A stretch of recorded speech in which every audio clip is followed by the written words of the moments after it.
For 3 straight years, it was hell. Every night after I went to sleep, my head would host to the same short scene. In the dream, I was lying on my back, unable to move. I could feel things protruding from my body which did not belong, and every tiny muscular spasm would send waves of pain crashing through my body. I could smell myself, sour sweat and stale urine, and I did not care. The only thing I cared about was the silence, because I knew that the moment it was broken, the pain would come again. It would be footsteps at first, and then the creak of a door, behind which blinding light would flood in around a dark silhouette. I could squeeze my eyes shut against the painful light, but I could not close myself off to what came next. I will spare myself from writing what that is. For those 3 years, I went to every sleep specialist, psychiatrist, and nutritionist I could find. I tried medication, yoga, and even some antipsychotics. Nothing helped, and nobody could explain the origin of the dreams to me. One day, mercifully, they just stopped on their own. I had hoped dearly that would be the end of my ordeal, but it was not. The next development came exactly 1 year to the day that the dreams had stopped. A new man moved into the house next to mine, which had remained uninhabited ever since the last tenant's heroin overdose 6 months prior. I went through things over in my head hundreds of times after it all happened, and I've never been able to decide if my new neighbor was drawn to that place because I was there, or whether we were both drawn there by the place itself. I have since come to suspect that there are just some places in the world it seems where misery seems to gravitate to. Places haunted by horrible pasts that bring out the ugly, hidden sides of people, and draw those with rotten souls towards them. Whatever the reason that we both found ourselves there, I am certain that it was no accident. I sensed that there was something wrong with my neighbor the first time I met him, yet I could not determine what it was. Something about that man, the way he smiled, it turned my stomach upside down. But like everyone else, I had been conditioned to ignore my instincts in a favor of politeness, and when he asked to have a cup of coffee with me, I found myself saying yes to avoid offending him. He told me that he had just gotten a new cappuccino machine and he wanted to test it out. Stupidly, I followed him into his house and I sat down on the couch to wait for him to brew us 2 cups, vowing to finish my coffee as soon as possible so I could get back to my own house. He brought the coffee out when it had finished and watched me as I took my first sip. "It's good," I said.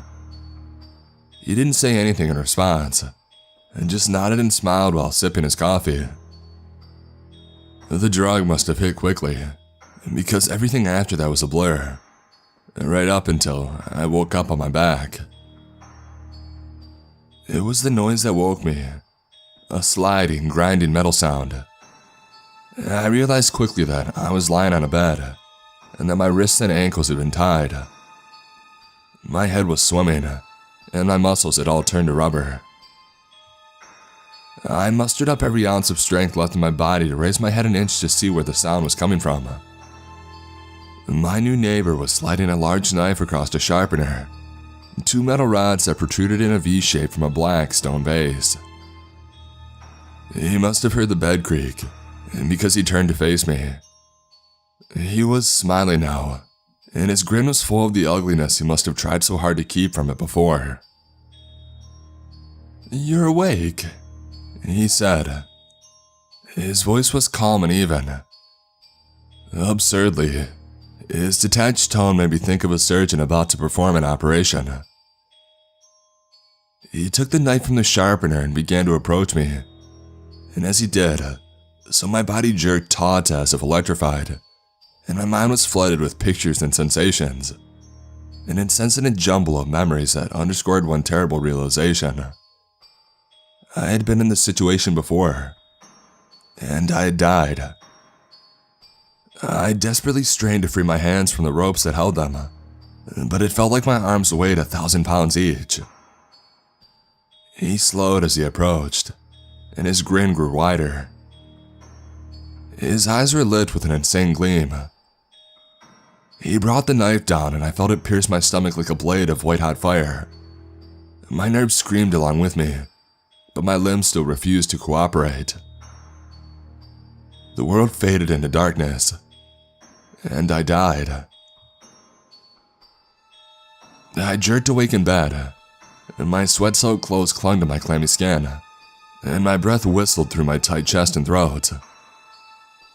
I closed my eyes and I tried to slow down my breathing, and after a few moments, I was shaky but calm. I checked my phone to see that if it was the day before the 1-year anniversary of the sensation of my nightmares, the day before my new neighbor would move in. The next day was identical to the dream. The new neighbor, the ugliness hidden behind his smile, the invitation for coffee. When I turned him down this time, I thought I saw a flash of anger in his eyes, but after an instant, it was gone.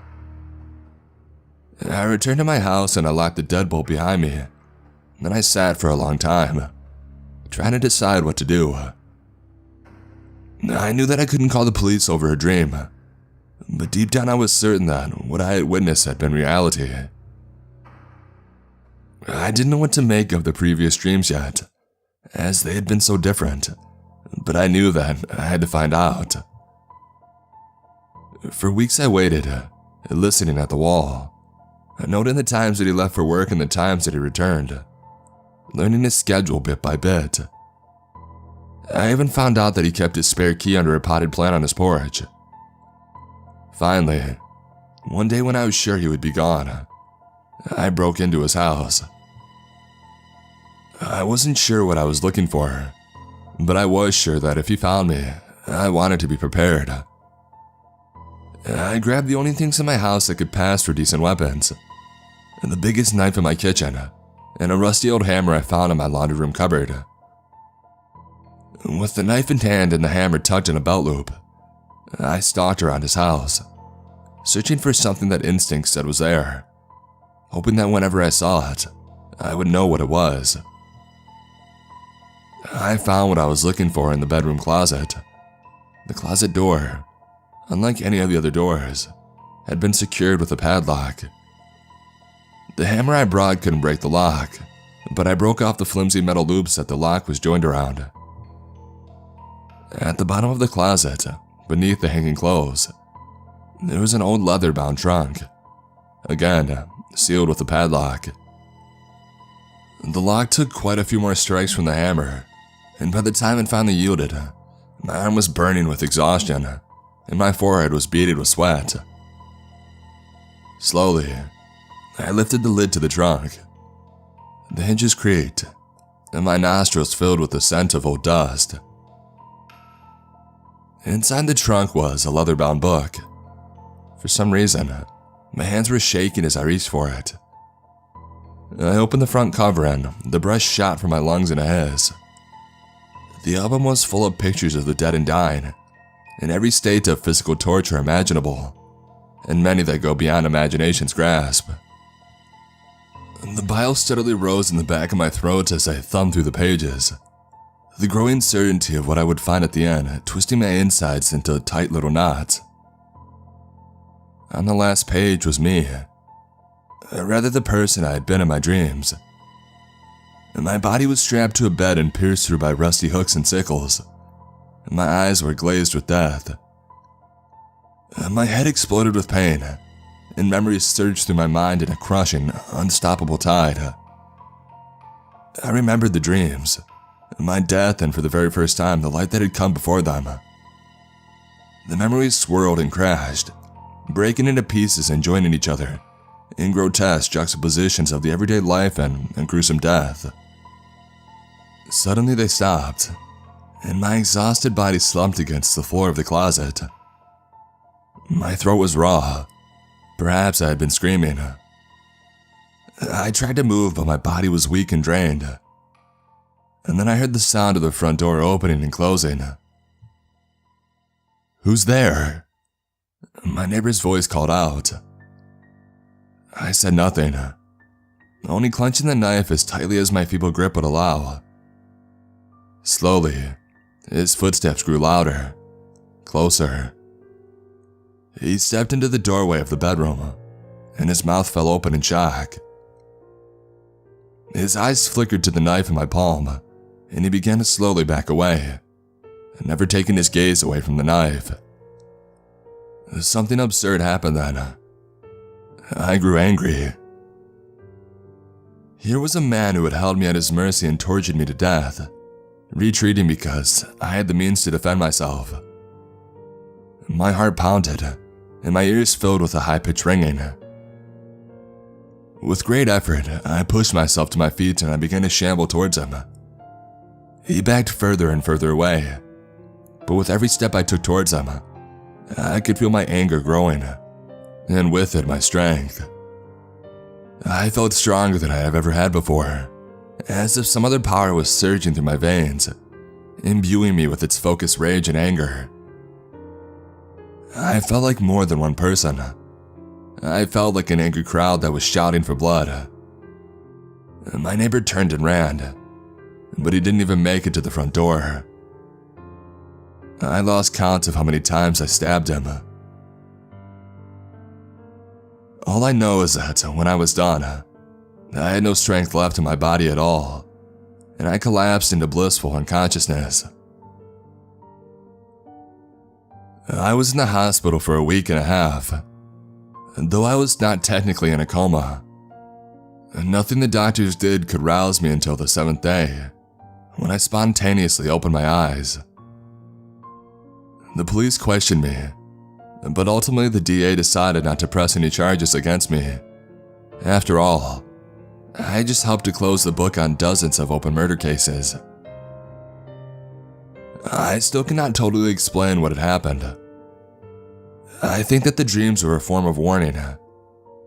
Perhaps I really was that person in my past life, or perhaps they were simply using me to exact revenge. I tend to believe the latter, for one simple reason.